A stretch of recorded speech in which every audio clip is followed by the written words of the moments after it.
বহু সময়ত প্ৰশ্ন আহে যে 15 লাখ লোকে আবেদন কৰিলে আমি 3 লাখ লোকক কিয় মাটিৰ পট্টা দিলো।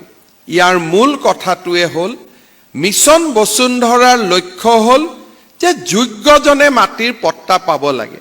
সেই কাৰণে ইয়াক আমি অৰুণোদয় আঁচনিৰ লগত তুলনা কৰা নাছিলো যে হিতাধিকাৰীৰ সংখ্যা বাঢ়িব লাগে।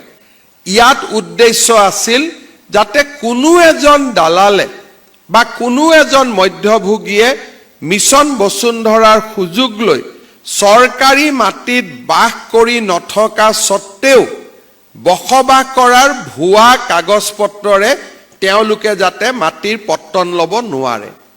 তাৰ কাৰণে আমি এটা ক্লজ দিছিলো যে যিকোনো মানুহে ভূমিৰ অধিকাৰ পাবলৈ হলে তেওঁলোকে 1951 চনত অসমত থকাৰ প্ৰমাণ দিব লাগিব, অৰ্থাৎ 3টা প্ৰজন্মৰ তেওঁলোকে প্ৰমাণ দিব লাগিব। আৰু সাধাৰণতে এটা প্ৰজন্মক আমি 25 বছৰ বুলি ধৰি লওঁ আৰু 75 বছৰ আমি যদি 2024 বা 22ৰ পৰা উভতি যাওঁ তেতিয়াহ'লে ই 1951 চন হয়গৈ।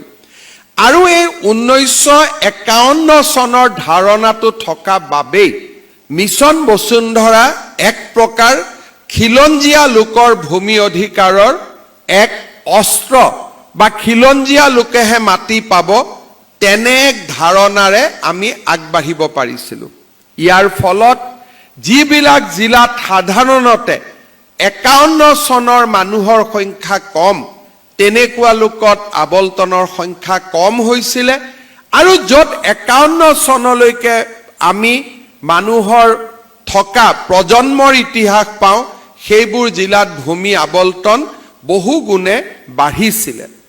মিছন বসুন্ধৰা 2ৰ আটাইতকৈ সফলতা আছিলে যে 2,29,649 জনক আমি যেতিয়া ভূমিৰ আবলটন দিছিলো ইয়াৰ 84% অনুসূচিত জনজাতি, অনুসূচিত জাতি আৰু OBC তথা MOBC এই কেটেগৰীৰ জনসংখ্যা আছিলে।